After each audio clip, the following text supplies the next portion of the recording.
USAA knows dynamic duos can save the day, like superheroes and sidekicks or auto and home insurance. With USAA, you can bundle your auto and home and save up to 10%. Learn more and get a quote at usaa.com/bundle. Restrictions apply.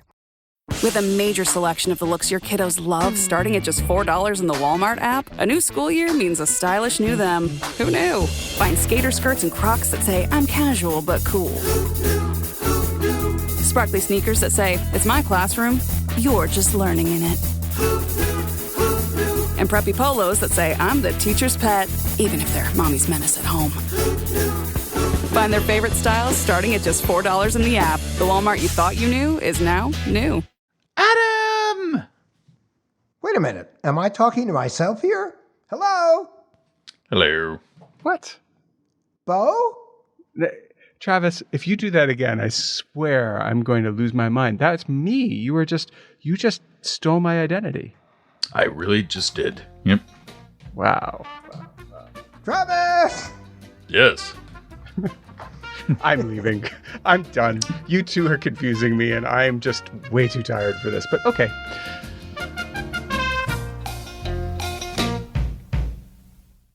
So listen, following up on our last episode of What the Hack, Beau, you were involved in a deep exchange with a scammer. Deep. Have you heard back from Thomas? No, deep. I wish it were deep. I tried, Adam. I really tried. I tried to get him to trust me.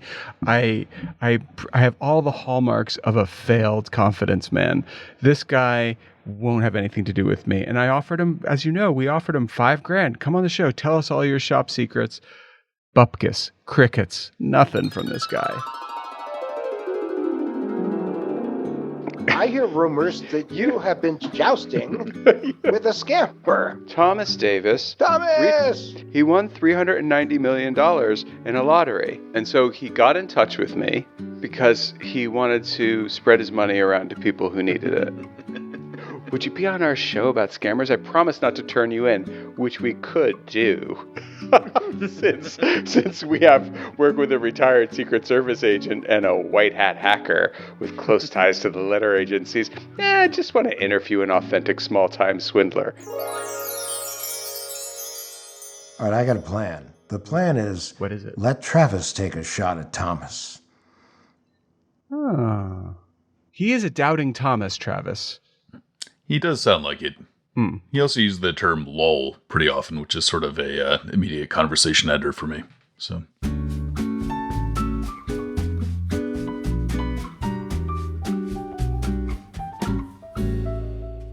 Beau, I've been wanting to ask this question. Travis and I talk about it privately when you're not around. But yeah. Why do you like to troll the trolls or scam the scammers as much as you do? Oh my God, I can't think of anything better. It's so fun. It's when I was a kid, the first dangerous thing I ever did was just brush my finger through a candle flame and I wouldn't get hurt. And I'd be like, see, I didn't get hurt. I'd be fine. And then I graduated to riding a motorcycle on a stone wall and I did get hurt. So trolling the trollers and scamming the scammers to me is like the middle road between riding a motorcycle on a stone wall and putting your finger quickly through the flame of a candle. So how much is it because it's fun or how much is it because you're trying to learn something?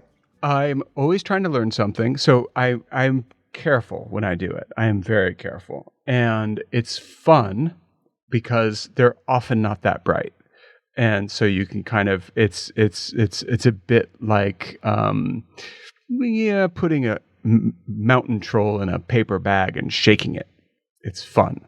And then, so I guess that's my not nice side. And then I guess I also like the thrill of it because there's always a chance they will get you. And since I know you, Adam, I'm not too scared of getting got because I know I have a get out of free or get out of hell free card with you. Oh, I thought because you know Travis and me, you figure you're going to get got by us anyway, so at least you might as well see if somebody else can do it. And that's how I got unscared because you and Travis are so, Travis has had my password since 1997. So I've got. And he still looks at it in disbelief every day. that was sort of shocking, even as a teenager. Now, but Travis, do you understand why I do it? Would you ever do it yourself? No. Why not? Because I'm not the sort of person to either put my finger in a candle or ride a motorcycle on a stone wall. What about you, Adam? What about you? Are you a danger mouse when it comes to this stuff, or are you absolutely scared as a mouse? My beloved will tell you that I'm, shall we say, risk averse. Except in the stock market, where that has been my downfall on so many different occasions. Yeah, well, it must be fun. The beauty of dealing with the stock market is it gives you an opportunity to be depressed almost every day of your life. I mean, well, if you like why depression, just a few days? Yeah. I mean, if that's your thing, yeah.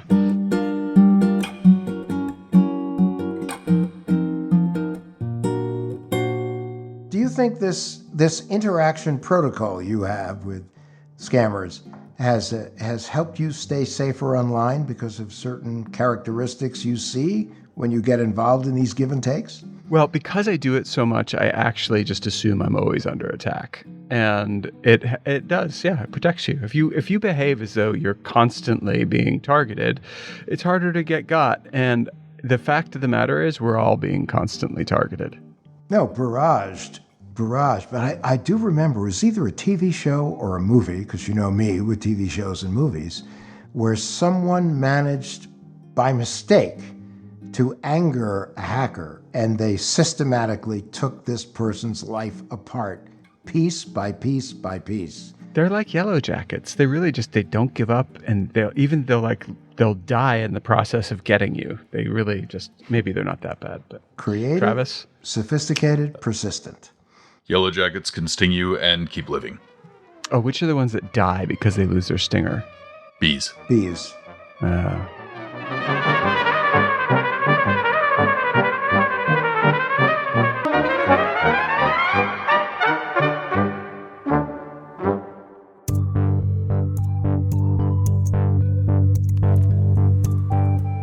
Welcome to What the Hack, a show about hackers, scammers, and the people they go after. I'm Adam, the voice of cyber romance. I'm Beau, bullfrog hunter extraordinaire. And I'm Travis, the voice of cyber discomfort. And today we're talking all about romance scams with Yue Xu and Julie Kraftcheck, the hosts of the podcast Dateable.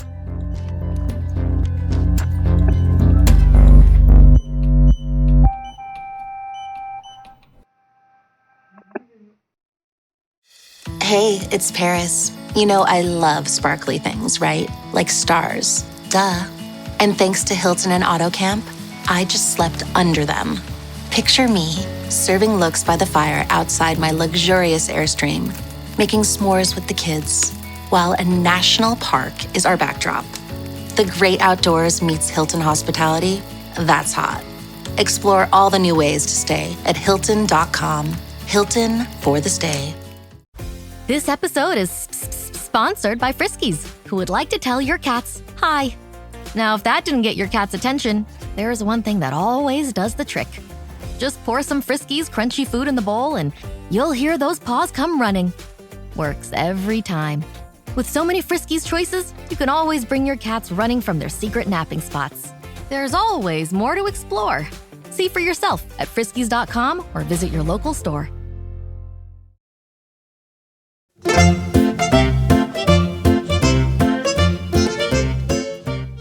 Yue, Julie, it's so exciting to have you on the show, and I, again, so much appreciated the fact that you allowed me to come on Dateable and lower your digital property values for a relatively brief period of time. So you pronounce your name Yue? Yes. And you pronounce your name Julie? Julie? We should change it to that. That would be the best. Julie and Yue. That'll be $5. That's our new branding. Thank you. At the beginning of our conversation, when they were kind enough to allow me to come on Dateable, that Yue and Julie also talked about the fact that there were other scams that they were exposed to. And so just sort of as a way of kind of getting to know you and getting to know your introduction to scams, like for instance, Julie, you were notified of college loans that you had with, was it UCLA? It was UC Berkeley. UC Berkeley, yeah. Ironically, I didn't even have any college loans because it wasn't an undergrad program that I went to. It was like a post certificate program. And, the scammers can get you because I started to believe it in my head that I had loans that didn't even exist. Well, I mean, if you get a letter that's one of my least favorite scams too, because it's a double whammy. You owe money, which I don't like, and you didn't know about it, which I really don't like. But I assume it's true. I always assume it's true. And then, UA had the experience where how many times have we all picked up the phone and someone speaking in Chinese was talking to us and we're going, I have absolutely no idea what this person is saying. But almost unfortunately, UA's mom did understand what they were saying. And you basically went down and stopped her from taking money out of the bank to actually pay them. So my mom and I traveled to Tibet, and we went with a tour group. And when you travel to Tibet, they take or at least this tour group took all of our passports, and they saw that we had foreign passports. And what happened next was we got a phone call saying, we know you have foreign accounts. We know you have money elsewhere. You must report that amount or you're going to get arrested. And I mean, it was true. We lived in the US, we had foreign accounts. So my mom freaked out. I wasn't around at this time when she got the phone call. And they were so slick about it. They said we were the Shanghai Police Department. You can Google our phone number, call us back, and you'll still get us. So she did that. She went on Google, found the number, and called them, and it happened to still be them. It was a very elaborate scam. She was on the phone with them for over 3 hours and ended at the ATM of her trying to withdraw money, and that's when I stopped her. Oh my gosh, I love it. That sounds like that sounds like a real 5-star kind of scam.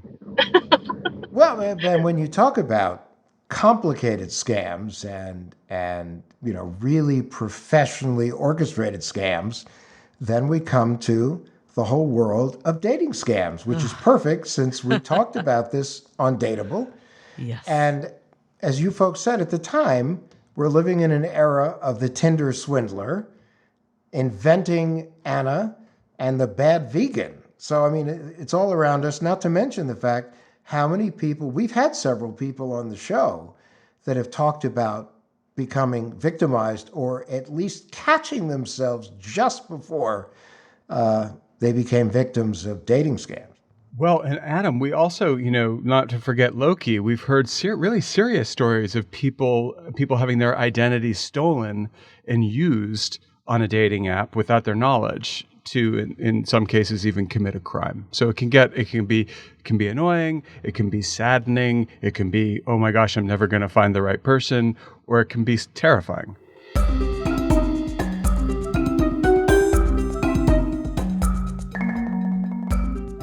So have you guys ever experienced swindling and scamming on dating apps personally, directed at you?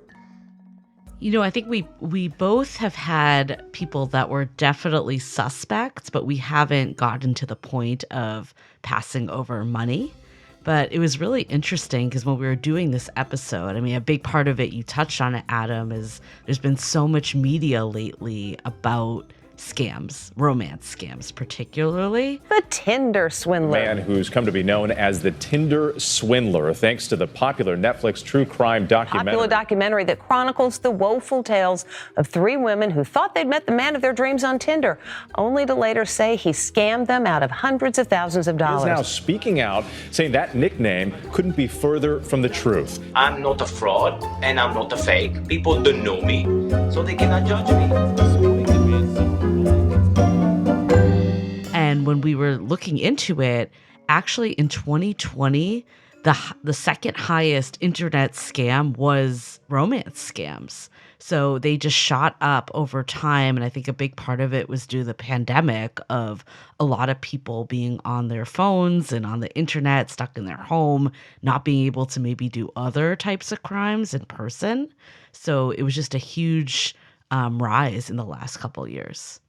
What's the most common approach that you've seen? Yeah, I mean, we've seen there's definitely some extremes. So we've heard of, I think people were handing over thousands of dollars to random strangers. And as soon as we put a post up in our community, we got back tons of people saying, like, this has happened to me. And so we've seen it on the far end of these people that maybe have never even met in person, but they, have given them some sort of story and some sort of feeling of connection to make it seem like they should be giving them money to help out. There's always some huge issue that happens, like in Tinder Swindler, right? He was, caused for harm. So it's like there's always something that's making this happen. And then we've also seen kind of a lower end one. And it's interesting because we've seen more women kind of be suspect to romance scams where they're falling for like this big fairy tale story, where men, it's more of like a quick hit of like, let's go to this chat room and put your credit card in so we could talk here first, or I want to make sure that you're safe, so I'm going to verify your identity first. So you have to go to this site where you have to pay $50 to verify your identity. Or even we've heard of just like quicker hits of, can you send me $50 for an Uber ride so I can meet you at the bar or restaurant we're supposed to go to? And spoiler alert, they don't show up.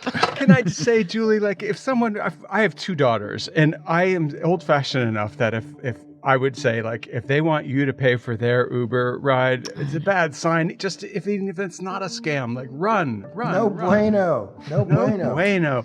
But Julie, you have become, I'm guessing, in the land of this podcast, Dateable, and your work in audio, you've become an expert on, somewhat of a psychologist, probably. Yeah, you could say that. We like to believe that, yes. And so like how are there any hallmarks of a scammer versus a real Romeo? Are there things that they do differently that you've noted as a pattern? I think what we've heard over and over again is if it seems too good to be true, it probably is. And, in today's world, we want to believe that someone really likes us and they want to do anything and they want to make us our universe, even at the beginning, because, one of the things we hear from in dating is that it's actually really hard to even get to a third date anymore, that, people have so many options and they're treating each other as disposable and all of like kind of the bad dating behavior. So when someone shows up strong for you, you want to believe it's true. But a lot of times when it's too good to be true, this is when this starts to come in. And I think there's always the sob story that's part of it. And there's always this element of, like a lot of attention and like built trust that doesn't actually exist yet. So in other words, this is where good dating behavior is really bad. And bad dating behavior is like and it's normal. It's unfortunate because we don't want to like discourage people from treating someone well. But I think we all know deep down when something feels like overkill versus someone gradually getting to know you. I think we want the romance, we want the big story, but also, we have to recognize that this person's a stranger and we haven't earned that trust yet, and they haven't earned our trust.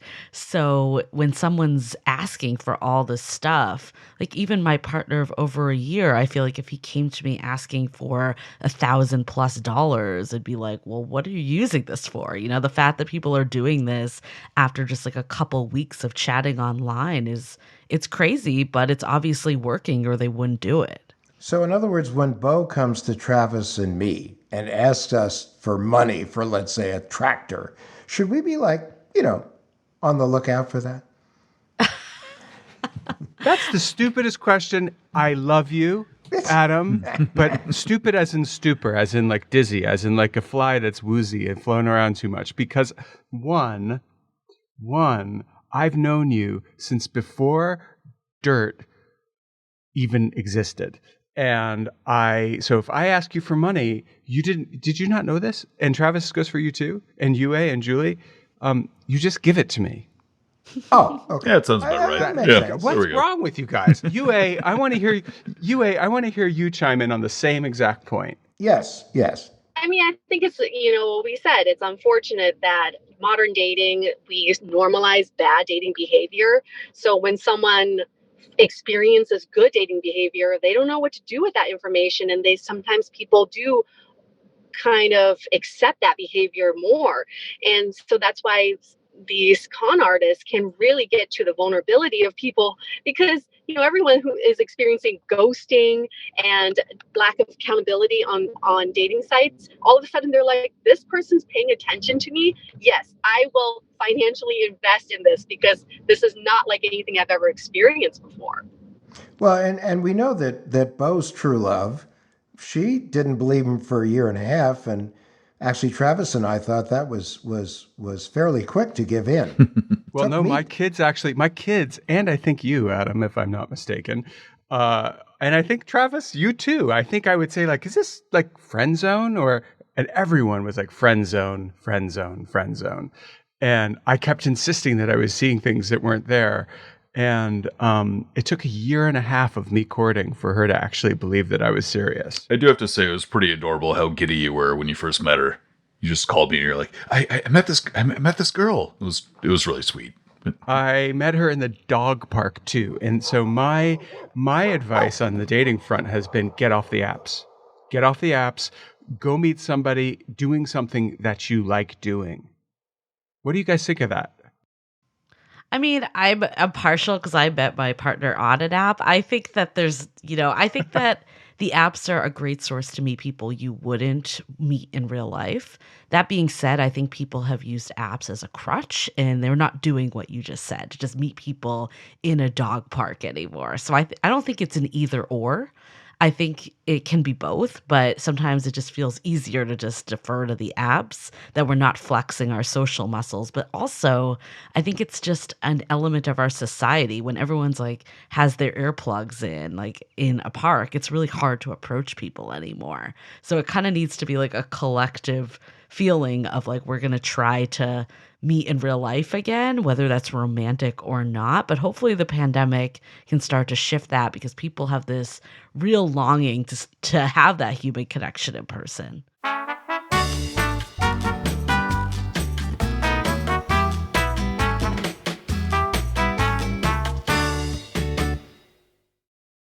This episode is brought to you by Nespresso Virtual Coffee Machines. Ready to enjoy the bold flavors of barista-quality Nespresso iced coffee at home? Simply fill a glass with ice and press the brew button on your virtual pop machine to enjoy rich double espressos roasted to stand up even when chilled. Refreshingly bold iced coffee. Refreshingly easy to make at home. Visit Nespresso.com to shop now. Hey, this is Bill Simmons from the Bill Simmons Podcast, here to help you make the most of your summer with Michelob Ultra, a superior light beer worth playing for. Play for it with the guys when you're competing to see who can sink more birdies on the golf course, because winning tastes even better with Ultra on the line. Play for Ultra. Fill your fridge with Michelob Ultra this summer. Enjoy responsibly. Copyright 2025 Anheuser-Busch Michelob Ultra Light Beer, St. Louis, Missouri.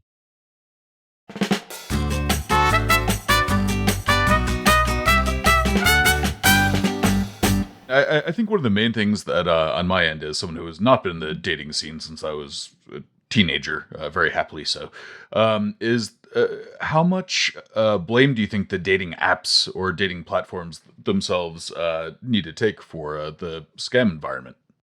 I think this is a really good question, because I'm not sure, to be honest, because on one side, I feel like their whole sell is that they're just a connection platform and that they can't really control the people on there. And, it is hard because you don't know who's showing up. But then on the same time, because people are so reliant on dating apps, because it's so challenging already, adding this element now that you could not just get ghosted, but you could get scammed, it makes it a really scary place if you fall into that. So I do think the dating apps need a little more accountability. It's really hard though, because I know like companies like, like Uber or TaskRabbit, like where they're independent contractors, they take a lot of safety precautions, right? There's vetting and all that stuff, but it's not really like these people are employees at all of Tinder, for instance. They're just fellow users. So I don't know. What do you all think? Like, do you think that they should be doing more? I'm so glad that you asked. So I think that there's no doubt. First of all, the way some scammers or many scammers work on these dating apps is they have multiple profiles, and they're basically burner phones. And when a scam goes sideways, they just close it down and move on to the next one. But they have several going at the same time. So, is a dating app developer able to see that that's happening? Almost certainly, in many cases, they are. And the question becomes, do they have any incentive to get rid of fake accounts? Well, the same thing goes for Twitter. These platforms have a vested interest in there being fake accounts on their platforms because it makes them look bigger. I mean, I think the one of the main examples that comes to mind too outside of Twitter is Ashley Madison, the social app for having an affair there. But when that had a huge data breach, what they ended up finding out was that was loaded with fake accounts. In the same way, about 90% of them, right? Right. Yeah. Wow. It made it look more popular. It made that more appealing for people who are actually going on there because they thought that there was a huge user base there, and it ended up being mostly fraudulent. But what's interesting is about a year and a half after that disaster, where you ended up having suicides and divorces and everything else, Ashley Madison was actually even more popular than it had been before this disaster. Yue, what do you think about all this? Listen, every social media site or app had fake users to start because that's how you grab people's attention. Clubhouse had like a wait list of thousands of people. Were they real people? Probably not. I think it just shows that there's demand for this app and there's this feeling of exclusivity. I don't think we can blame the apps for the types of people who are on the apps, but the apps do need to take accountability for safety. And a lot of them are doing the best that they can. Ultimately, I think it's how humans are using these tools is to blame and not so much the technology itself, because the technology is just going to keep iterating and keep progressing. And it's up to us to use it in the most ethical way. Yeah, I mean, this isn't a dating app, but I recently got my Instagram hacked not that long ago. And, this person was sending random messages, like impersonating me. And it was very violating. Like it felt like a violation of privacy. And did you get it back? I did. And the Instagram did get it back for me within 24 hours. So once I found out how to do it, they had me, take photos of myself from all different angles to verify it was actually me requesting my account back. So I did like their process.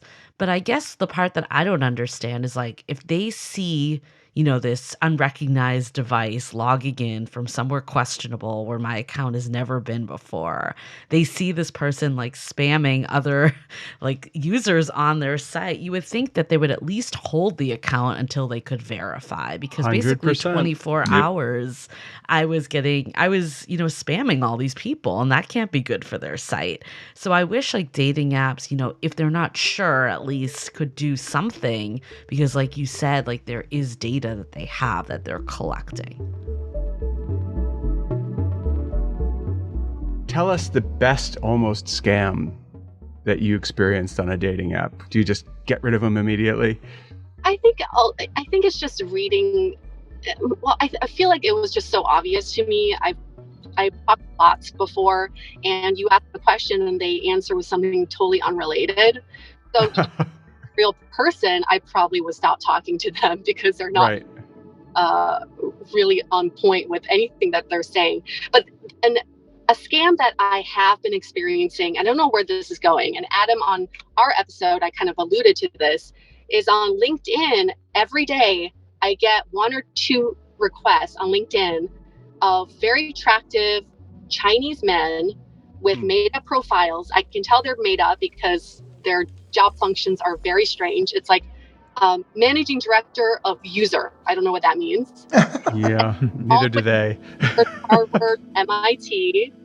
and they have less than 200 connections. I don't know where they're going with this because I've collected on my phone at least 30 of these now, and I'm not them. But we can tell you what that is. That's called account padding. And Adam gets a ton of those, where it's just people who are in the midst of trying to create a believable, usable account in the commission of identity theft. So they have to collect as many followers as possible. So that person with 200 connections will have 1,000 in a couple of weeks, and then it'll become a little more believable. Yue, when we were talking about, you just swat these guys away like it was nothing. What are, would you say, the top 3 early warning signs of a person not being legit? 1, their photo looks like a stock photo, doesn't look real. 2, all of them had the same pattern of education. They were educated in China first at like a Beijing university, and then the next was at a Stanford, Harvard, or MIT. They follow the same formula, and many of them work for these FANG companies like the Facebook, an Apple, and some of them even message me, but it's incoherent. I mean, I don't understand what they're saying, but something like, "You're magnificent. Let's connect." But I do wonder if they are using, because now people are getting a little smarter on dating apps, verifying identities, are they using these identities on dating apps to scam people? So, Julia, let me ask you the same question now. What are your top 3 warning signs? Because I think you're right. We've seen that, but Beau and Travis have been trying to help me, get my folks up. So my top one is it's Adam. Yeah. I mean, I definitely think the biggest one is they want to take the convo to WhatsApp immediately, especially on dating apps, because they don't want the dating app to see their suspicious activity. I think that's one piece. A lot of times they're overseas, so just text messaging won't work. So they need web-based text. And so I'd say that's definitely number 1. I remember there was when I was on dating apps, I was talking to someone once, and probably like Yue said, they had a stock photo or they were highly attractive. Like I was like, wow, this person's really good looking. And then when I started talking to them, a lot of broken English, and you don't want to judge off that. But then there is something that goes off that's like, this feels like a red flag. Like there's something a little off about this interaction. I think they can't really follow a convo. So very similar over there too. It's hard to keep a conversation going, unlike other people on the apps. And then of course, if they ever ask you for any money, that's the surefire sign that it's a scam. I think, like if someone's just like calling you, and this might not be a scam, like this could just be someone in general, but if they're calling you like sweetheart or beautiful or like obsessive names, especially for women or for men, what we've heard is they want to meet up real fast.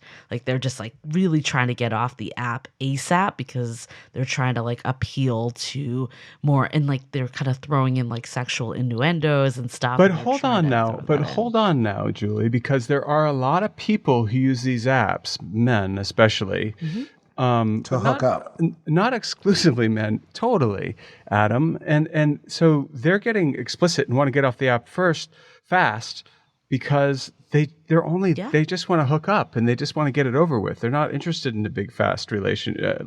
They are interested in a big fast relationship. They're not interested in a long slow one. Totally. And it's not always, that's what makes scams difficult, is because some of the behavior is what just other people are doing that aren't trying to scam you. It's maybe when all this stuff is combined. And what we heard from all the people we talked to is they knew something felt off in their gut. There was that, and they kind of chose to ignore it. So maybe that's the biggest sign of them all, that deep down that this doesn't feel right. This doesn't seem like, the way things typically go, and not in a good way. And you might try to justify it to yourself that like things haven't been going my way. Like we were talking about earlier, it's unfortunate that the norm is bad dating behavior. So when good dating behavior comes in, everyone's like, this feels too good to be true. But, that's kind of the stuff that you have to balance of, is it really too good to be true? Okay, so we know there's a difference between like scammers and then creepy guys. Yeah. But for That's kind of the same. They're also but from your experience, like when do the real daters who are trying to be honest about it, not just let's hook up tomorrow morning, but real daters actually want to, what's the right time frame to when they want to move off the app, that you shouldn't completely freak out that someone's trying to move off the app? Yeah, I think dating is such an individual experience. So there's no rule about how fast you should get off the apps. But I think ultimately the red flag is the language they use, because one coin that we termed undateable is called a relationship chicken, which is in modern dating, everyone's trying to show the least amount of interest, thinking that that's going to increase the number of matches that they get. And with these scammers, the language they use is that they immediately go into couple mode, immediately calling you babe, or immediately saying, good morning, honey. And people love that because it's like, oh, this person's not scared to get into that relationship. So I think it's not so much the timeline of when they're getting off the apps, it's the language they use to get you off the apps. Yeah, and how comfortable you feel too. Like, do you feel like you have a sense of this person, that you want to give them your phone number? We always recommend people giving Google Voice numbers, just in case because of this. But usually there needs to be some connection that's formed beyond just what you would read on a profile.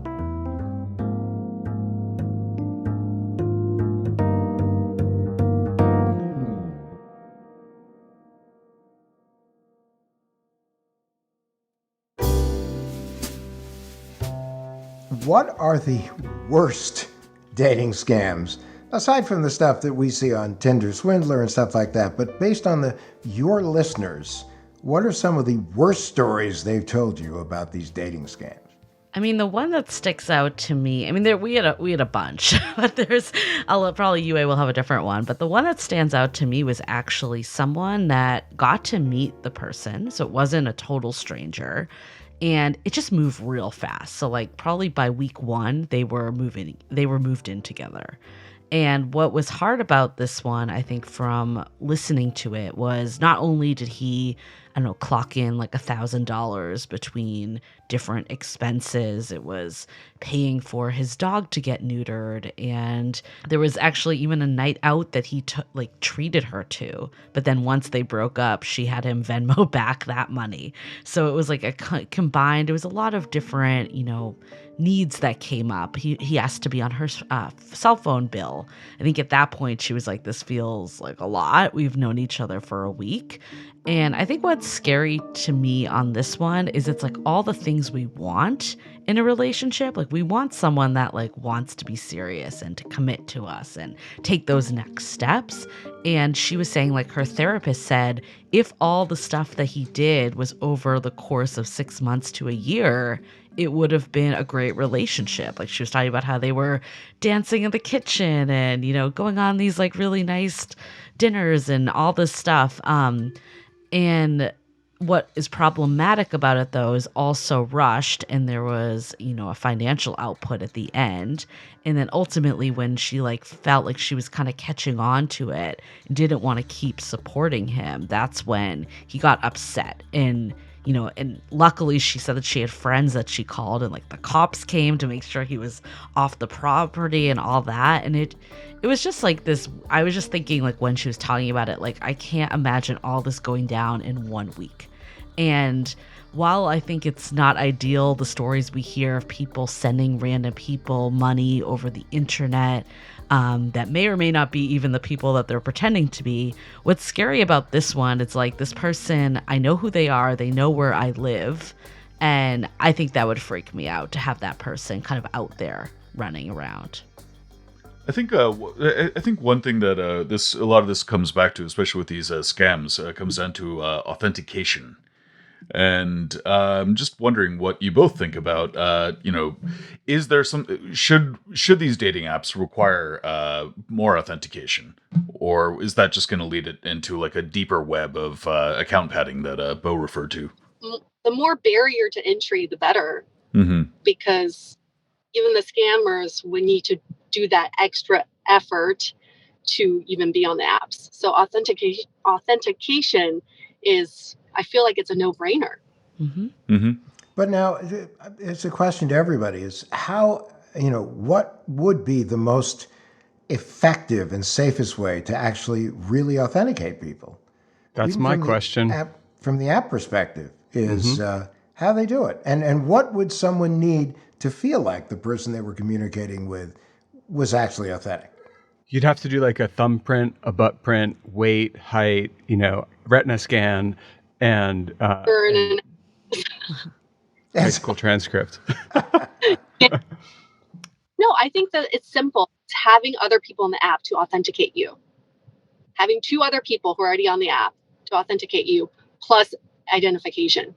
Well, that's sort of how Ryo works, which is a kind of dating app for influentials. Yeah, I mean, my only concern would be like if the scammer got on and they start recommending people and then it becomes a cycle of scammers, but there would have to be something that prevented that cycle from even taking off in the first place. Dating apps, are they worth the risk? Yes or no? I absolutely believe they are. And again, I've met my partner on dating apps. I've met multiple partners on dating apps. I think you just need to be smart about using them. And like we said, when something feels too good to be true, like second guess it and then look out for some of these signs. Like you can also even do reverse image searches, and there's other ways to see if this person is valid. And like I think there's always going to be a risk with anything. I've heard of scams, romance scams that didn't involve dating apps, that were people that met, in person in the dog park. You never know, like if someone's out there trying to target you for some reason. It can happen anywhere though. So yes, it might be more prevalent on dating apps, but I really don't want people to feel discouraged to use dating apps because of this. We just need to be smarter about how we use them and, not having tunnel vision and believing the fairy tale all the time. Being realistic.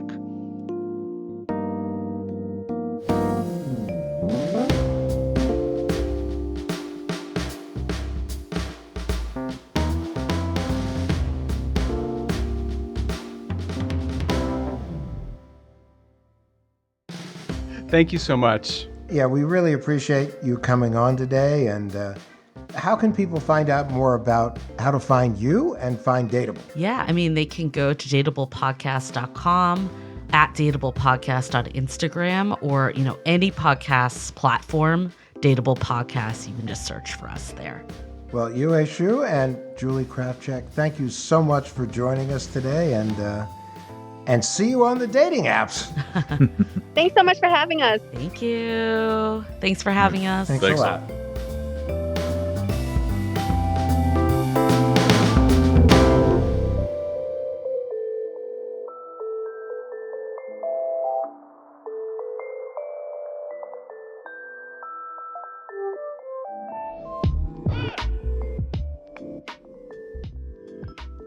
Okay, Adam.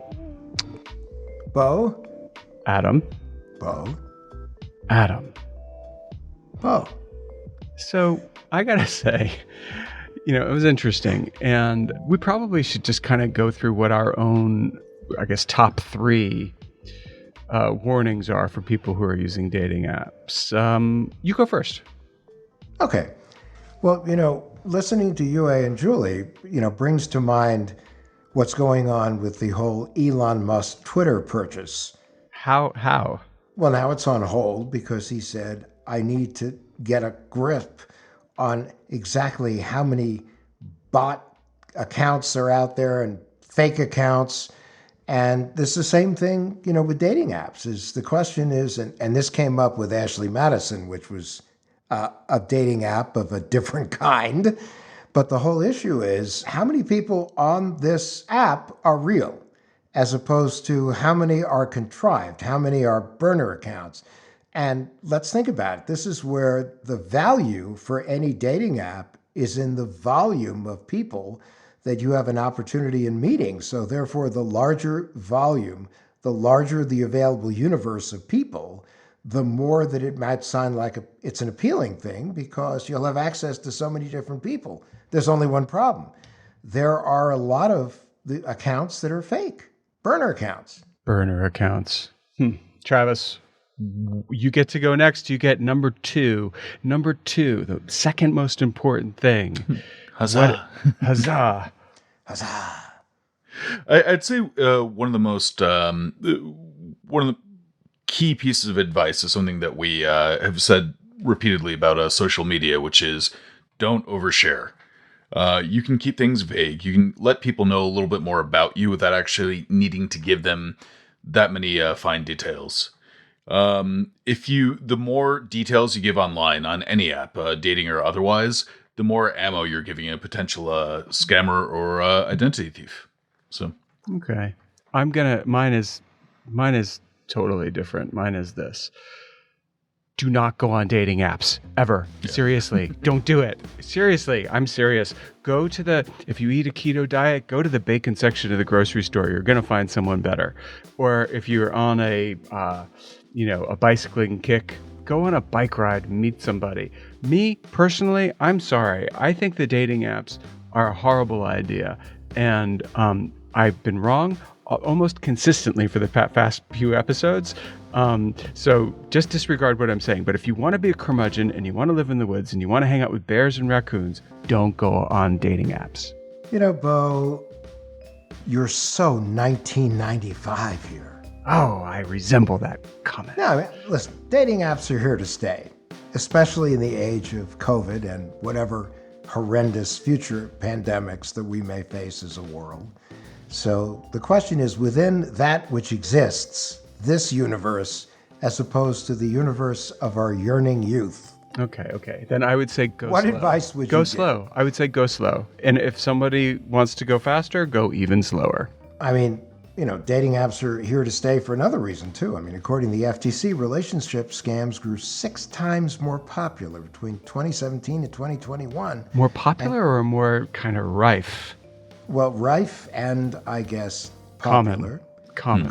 If you're a scammer, they're certainly popular. Yeah, I was going to say, because their popularity would be a suspect unless the FBI really loves this kind of criminal. And it costs people over, now I'm going to do, New York lottery voice, $1.3 billion. Ooh, sound of feet clattering. Yeah. Man, I don't know. I just think, real life... I liked what UA had to say about authentication, though. It would be interesting and smart to have an account where you had at least 2 people on the app vouch for you and say, yep, this person's for real. The only problem with that is it's not that hard to create so many burner accounts that you can have burner accounts vouching for each other. I mean, in the world of deep fake. Yeah. You can, it's like brushing, but for people, Well, but also, Travis, Adam brought up deep fakes, but with these kind of burner accounts, we're talking about super shallow, like penny deep fakes. Yeah, you can just go into thispersondoesnotexist.com and just hit refresh until you get a good profile pic. I think one of the other dangers too, though, is that if you have say you're the one dating app that has authenticated users, that gives people a false sense of security. That if they start seeing people on there, they may let their guard down because what they're saying is, I think, this person is more likely to not be a scammer. Well, please add that then, if you're keeping score, to my thought that burner accounts could be verifying each other. Right. So listen, the moral of the story is maybe not don't talk to strangers, but online, in real life, however you date, is just safety first.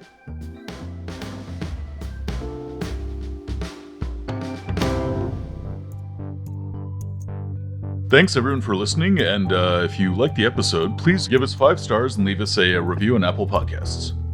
Ratings. Adam, do you want to be happy? For the rest of my life, I want to be happy.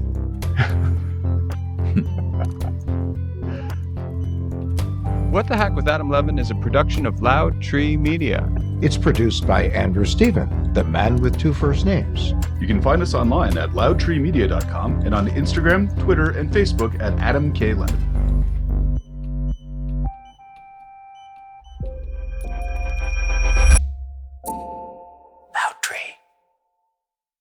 behind every empire are the people history tried to forget. Lost Roman Heroes tells the stories of the remarkable characters who shaped Rome from its mythical beginnings to its final fall. Each episode blends armchair storytelling, sharp historical insight, and a bit of humor to bring these lost figures to life. From generals to scientists, from rebels to empresses, from priests to politicians, these lost Roman heroes have one thing in common. They stood up for civilization when the bad guys threatened, and in doing so, they changed the course of human history. If you're into history that's vivid, surprising, and deeply human, this show's for you.